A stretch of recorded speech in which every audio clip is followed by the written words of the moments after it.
anak-anak SMK rupanya dia dapat pesan dari WA Group ya, pesan berantai begitu. Dan kemudian dia ya terpancing, sayang lah ya. Kalian nggak pernah bersyukur. Kalian dipengaruhi orang begitu mudahnya kalian. Coba bayangkan, seandainya kalian terluka babak belur, kalian harus di rumah sakit. Itukah hadiah yang kalian berikan kepada orang tua kalian? Cium kakinya! Cium kakinya!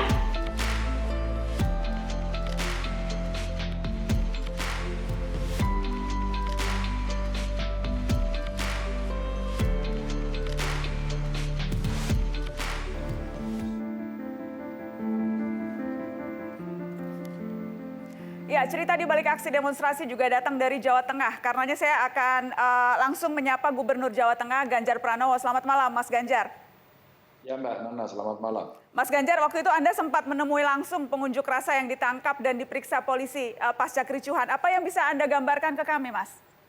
Ya, karena saya dikasih tahu oleh Kepala Dinas Pendidikan saya bahwa Pak Ganjar ada anak-anak yang terlibat. Siapa mereka?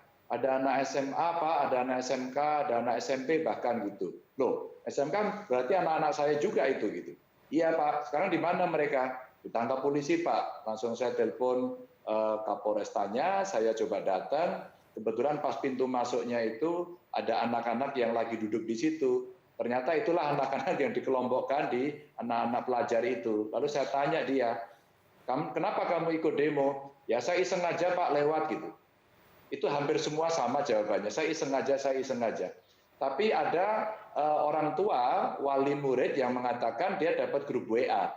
Maka kemudian mereka tergerak untuk grup WA itu, memang ada ajakan lah kira-kira begitu. Nah, setelah itu saya tanyakan, kamu demo apa? Demo tolak undang-undang Pak. Undang-undang apa? Apa ya undang-undangnya tadi ya? Ya pokoknya itulah Pak gitu. Jadi mereka dengan polosnya.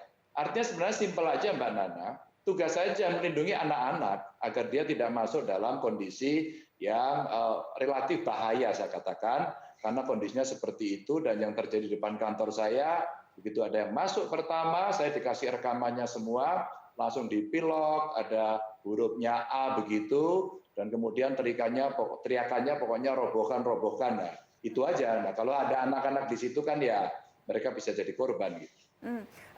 Di beberapa kasus, tapi memang sempat ada kericuhan yang terjadi, Mas Ganjar. Apa yang kemudian bisa Anda sampaikan begitu dari pengamatan Anda ketika peristiwa demonstrasi yang kemudian ada kericuhan? Apakah memang sesimpel ada penyusup yang masuk? Kalau tadi istilah Pak Wawan ada dugaan kelompok yang disebut anarko, ada yang memang dalang-dalang yang sengaja hendak membuat rusuh dan kemudian menyalahkan massa demonstran yang damai. Apa yang bisa apa yang Anda temukan, Mas Ganjar, di Jawa Tengah? Saya hanya bisa merasakan saja, karena kejadian pagi itu saya lagi ada acara di Purworejo. Kemudian saya kontak staf-staf saya. Apakah para demonstran pengen ketemu saya? Kalau iya, saya akan kembali ke Semarang, karena butuh waktu agak lama. Maka disampaikan oleh staf saya, tidak Pak, pengen ketemu dengan DPRD. Semua kegiatan tolong direkam. Nah, maka saya punya rekamannya. Nah, pada saat itu sudah ditemui kawan-kawan dari DPRD, tapi sampai dengan sore tetap tidak mau. Yang menarik kemudian saya mendapatkan share informasi dari seluruh Indonesia. Ya artinya beberapa tempat lah dari yang ada demonstrasi yang melaksanakan pada hari itu. Polanya mirip, pokoknya ada pagernya dan pagernya roboh. Polanya hampir semuanya sama.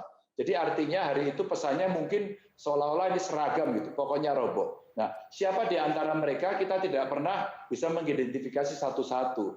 Ada yang memang baju buruh, ada yang memang kemudian menggunakan jaket alma mater, dan saya tidak punya ilmu intelijen. Gampang saja kemudian membaca saya bahwa di situ kemudian ada pilot pertama, terus kemudian melempar lampu, terus kemudian mecahin batu bata, maka pada saat itu ini sudah skenario, pasti skenario ricuh begitu saja. Maka ricohlah dan robohlah pagar tembok kami. Maka pada saat itu kemudian saya mencoba komunikasi dengan kawan-kawan buruh, komunikasi dengan kawan-kawan mahasiswa, maka saya undang pagi harinya, ini loh yang Anda tuntut itu ada naskahnya yang belum beres. Tapi saya punya beberapa naskah, boleh nggak saya share? Pagi harinya saya undang rektor-rektor beberapa perguruan tinggi di Semarang, saya undang Apindo, saya undang buruh, saya undang mahasiswa, tapi mahasiswanya tidak datang. Tapi waktu itu saya pernah mahasiswa juga, Mbak. Kayaknya emang agak gengsi juga sih kalau diundang gitu ya. Dan akhirnya kita nggak bisa komunikasi dengan mahasiswa, komunikasilah dengan yang hadir hari itu. Nah setelah itulah kemudian saya sampaikan pada teman-teman bahwa kami membuat posko di Dinas Tenaga Kerja. Maka kalau ada pertanyaan, ada sesuatu, silakan datang ke sana. Sementara saya mengkolek informasi. Ada dari kawan-kawan menteri, ada dari balik, ya, ada dari kawan-kawan dewan. Agar sebenarnya ini apa sih yang dipertanyakan? Karena saya juga menyampaikan, Mbak, saya sempat dibully juga. Disampaikan begini, loh, Anda sudah baca undang-undangnya gitu. Belum, Pak. Bahkan undang-undangnya nyebut nggak tahu begitu kan, anak-anak pelajar ini. Lalu saya kemudian dibully sama netizen. Emangnya Pak Ganjar sudah baca? Loh, saya juga belum baca. Ini problemnya yang di sini belum baca, di sini belum baca, tapi temboknya, pagarnya roboh. Maka saya katakan, loh kita sama-sama belum baca kok. Apakah itu tidak membuat forum untuk membaca saja bersama-sama? Nah, saya merasakan situasi yang pada saat itu agak mulai tegang lah. Saya bicaralah dengan Kapolda, bicara dengan Pangdam, bicara dengan intelijen, untuk kita hitung kira-kira besok ada apa. Maka pada saat ada serial demo berikutnya sudah meminta izin, kita komunikasi dengan para kawan-kawan yang mau demo, termasuk kawan-kawan buruh. Akhirnya Mbak, pada saat beberapa kawan buruh mau demo, pemimpinnya kita ajak ngobrol, sudah sampaikan saja, ini masih pandemi. Yang saya deg-degan itu kan pandemi, Mbak.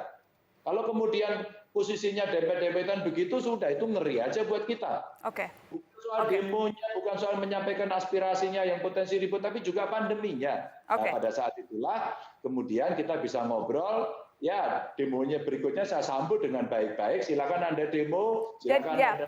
Jadi sesungguhnya bisa ya, Mas Ganjar, Anda mau sampaikan bisa demo itu kondusif, bisa sesungguhnya tidak perlu aparat kemudian merangsek dan sebagainya, itu sebetulnya bisa asal sesuai SOP. Saya ingin minta tanggapan Mas Haris. Gini, saya mau kutip masuk dari pendapatnya Pak Ganjar tadi. Di sini belum baca, sana belum baca, ya kan? Kalau Pak Ganjar ujungnya bilang, tapi pagar dirobohkan. Kalau saya mau bilang begini, sini belum baca, lah kok disahkan omnibusnya.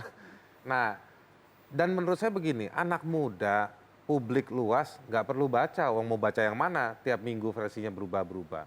Tapi begini, ada suara publik yang boleh digetarkan satu sama lain, menjadi diskurs, menjadi diskursus, menjadi perbincangan, dan itu bisa tergerak sama-sama.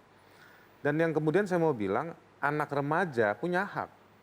Greta yang memimpin gerakan climate change, yang sampai dia pidato di depan PBB, tapi dia juga pakai celana pendek muter di mana-mana, itu juga anak kecil.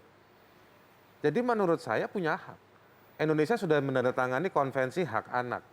Itu jadi rujukan juga untuk menyusun peraturan perundang-undangan untuk melindungi anak-anak. Artinya ada hak yang dijamin.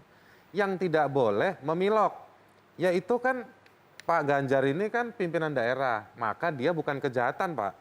Dia itu namanya pelanggaran tibum, ketertiban umum. Ya kan? Kalau dia nggak masuk sekolah gara-gara demo, maka dia pelanggaran sekolahnya. Yang saya lihat, ini over criminalization. Jadi menuduh anak-anak melakukan kejahatan, dituduh anarko, berbagi WhatsApp. Yang menurut saya berbagi WhatsApp kenapa? Apa yang salah dengan berbagi WhatsApp? Apa yang salah dengan berbagi informasi?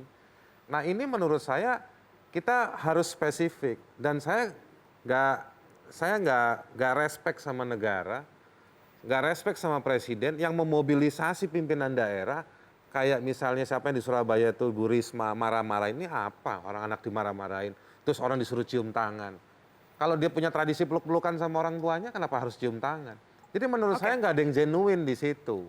Bahwa harus ada solusi dialog, saya suka gaya dengan Pak Ganjar gitu yang mau nemuin boleh. Tapi menurut saya kesimpulan-kesimpulan 1-2 peristiwa jangan dipakai mengeneralisasi dengan segala hal yang ada terjadi belakangan di negeri ini. Mas Ganjar, saya minta komentar singkat saja Mas, karena saya harus break. Boleh silahkan Mas Ganjar, penutup dari Anda. Oh ya, yang penting kita komunikasi saja dengan mereka, maka saya proaktif menjemput itu dan akhirnya kita bisa kok menyampaikan dan teman-teman buruh pada hari berikutnya bisa nyanyi dangdutan dengan saya dan saya share informasinya, maka mereka mengatakan, oh begini toh Pak, ya tidak semuanya baik sih, tapi ada yang baik juga ya Pak ya, itu seperti itu kondisinya. Memang saya juga tidak sepaham semua dengan Bung Hari Azhar ya, kita beda pada beberapa sikap, tapi saya harus mengambil keputusan untuk melindungi anak-anak saya. Soal Anda punya sikap berbeda, saya juga menghormati, tapi komunikasi kita lakukan karena ternyata itu bisa meredam. Mas Ganjar Pranowo, terima kasih sudah bergabung di Mata Najwa malam ini, Mas Ganjar. Sehat-sehat terus. Sama-sama, ya. Kita akan kembali setelah pariwara, tetap di Mata Najwa.